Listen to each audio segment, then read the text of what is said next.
Hello friends, it's your boy BB and welcome back to the channel.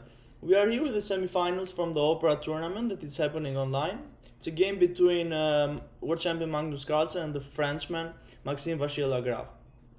So as I said, we are in the semifinals.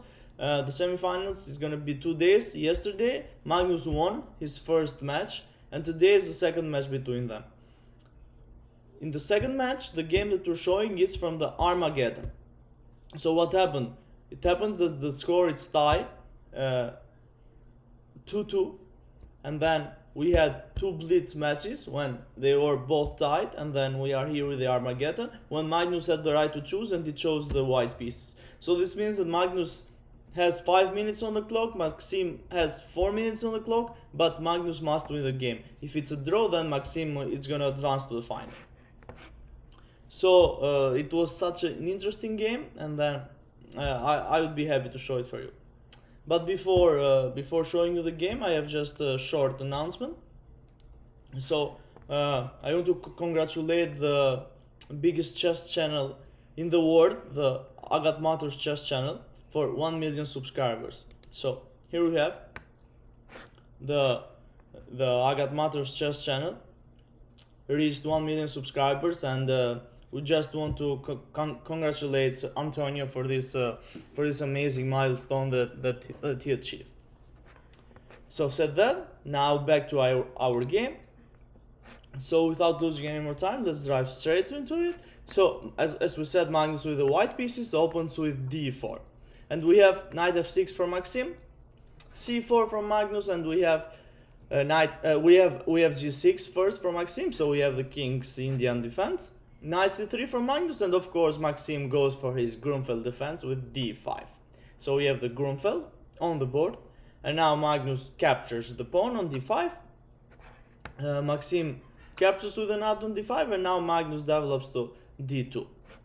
And now Maxim goes g7, prepares to castle here, and Magnus goes a4, attacks the knight. Maxim decides to move the knight to b6, and now Magnus develops the bishop to e3, protects this pawn because it was attacked twice by the bishop and the queen. And now we have castles from Maxim. We have a4 from Magnus, trying to push a5 maybe, but Maxim doesn't allow it, and he goes a5 himself, and we have h3 from Magnus. He is gonna then maybe go knight g3, and then bishop f2, and then maybe castle. But let's see, we have Maxim develops a knight to c6, and now knight f3 from Magnus, going for the plan, and now f5 from Maxim, strikes in this center here.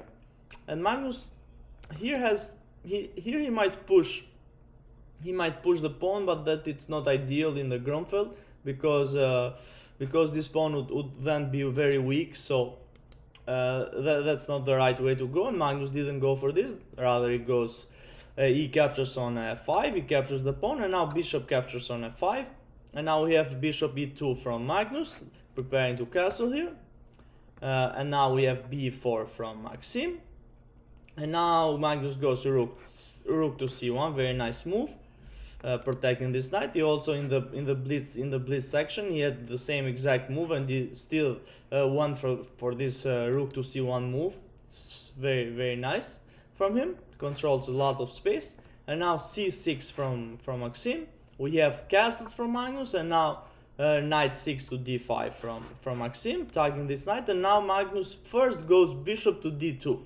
He doesn't want this knight to capture this bishop, and now that's why he moved it to d2, and then maybe he's gonna plan to eliminate one of the knights, because those two knights, this connection here is very strong for Maxim, so he will try to eliminate one of those maybe. And now we have queen to d6 by Maxim, a very nice centralizing move by the queen, and now rook to e1 from Maxim, from Magnus, and now king h8. Maxim goes this move king h8 because maybe Magnus is gonna go with this light square bishop here in c4, and then this diagonal is gonna be very dangerous. This knight would have been pinned here. That's why he decides to kind of spend one move to move this king in a more safer square. But okay, the game continues with Magnus goes knight captures on d5, he decides to eliminate one of the knights. Maxim captures with the other knight on d5, and now we have bishop to c4 from Magnus. That's why Maxim moved the king from here to here in the previous moves, because now this knight would have been pinned. But now the knight can move, and now Maxim indeed went knight before. He doesn't want to allow to trade this knight here, because this is like a theme in a Grunfeld to have the knight on b4. And now we have queen b3 from Magnus. Magnus has a very nice move here. All of these pieces are developed, and then the king is pretty safe. Maxim still needs to develop this rook, and then what he's gonna do with this knight here that is stuck on b4.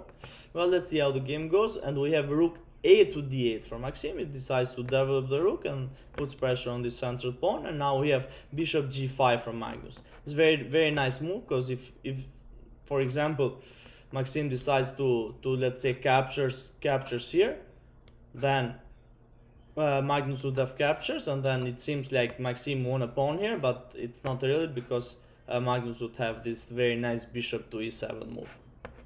So not something that Maxim wants to do, and that's why after bishop to g5 from Magnus, he goes bishop to f6, and we have a bishop to h6 from Magnus attacking the rook, and Maxim needs to defend back to bishop to g7. And now we have queen to e3 from Magnus.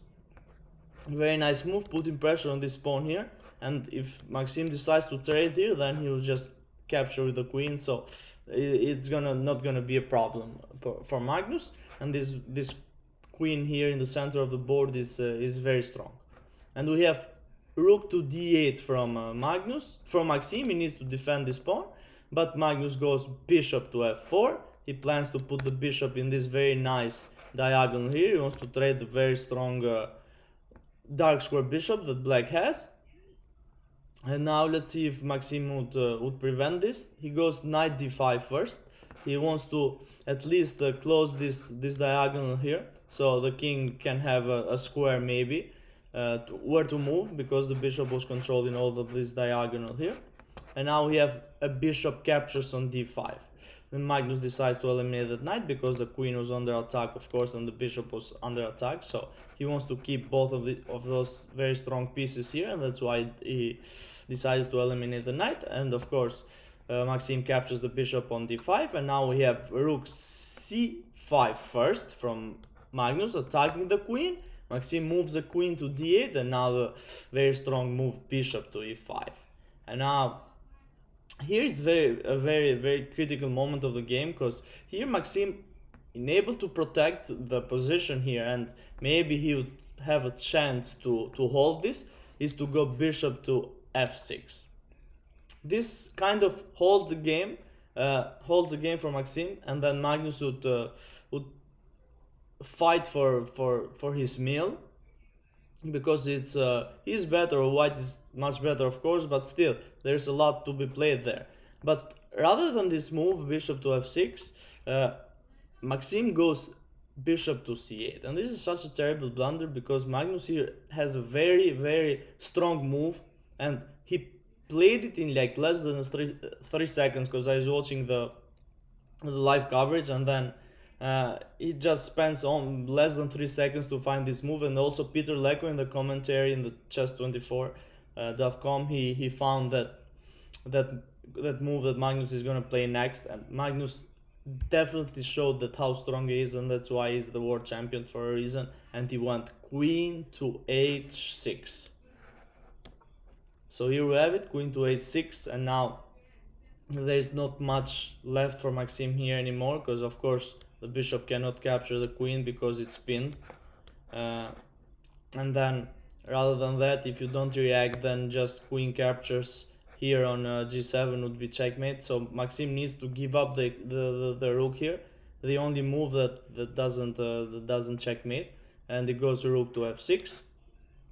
And now of course Magnus captures the rook on f6. We have e captures on f6, and now Magnus trades the other pair of rooks. Queen captures on e8, and now Magnus, the queen is under attack, so he needs to go back with the queen, offers a queen trade because he's so much better. And now Maxim goes queen to d8, Now Magnus can capture the pawn here, but he prepares it first. He goes queen to e1, and now he prepares to capture this pawn here. Because he would have captured, because for example, I will show you, if he captures the pawn, you might think that the queen captures, but not really, because this is a very beautiful checkmate here. The bishop blocks, and then we have checkmate on the board.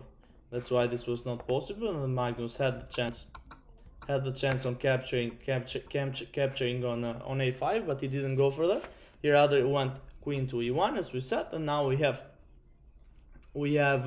bishop to f8, attacking the rook, and only now Magnus decides to capture on f5. We have bishop d7, and we have rook a7, putting pressure on this pawn. We have queen b8, attacking the rook here, but Magnus just defends it with queen to e5. Maxim tries king g7, rook a8, attacking the queen, and now we have queen f4. We have queen d8, attacking this bishop here. Maxim gives a check on c1, Magnus goes to h2, Maxim gives another check, and now Magnus has this very nice move, king to h1. Just in case if you're wondering if Maxim can just continue checking, not really, because the knight just blocks and there is no more checks to be given. This bishop would hang, and it's gonna be checkmate. So after king to h1, Maxim tries like 2 more moves. He wants queen to d6, protecting the bishop, but now we have queen to b8, offering a queen trade here. Maxim goes queen to b4, and now we have rook to a7, and threatening to win this pawn. You have no way out to defend this, and that's why it was in this position on move 40 that Maxim Vachier-Lagrave resigns the game, and Magnus Carlsen, the world champion, advances to the semi-final. So it was such a game. Magnus was all the time under control. He had the game locked, and Maxim had no chance on doing anything on his Grunfeld defense. So Magnus advances to the final, where he's gonna be against American Wesley So defeated Erjabov also today. So he defeated yesterday and today. So it was 2-0. That's why he advances to the final. So it's gonna be a clash between Carlsen and So on the final of the Opera tournament. So this was the game. Thank you all for watching, and we'll see again with the finals of the Opera tournament. Thank you all, and blessings.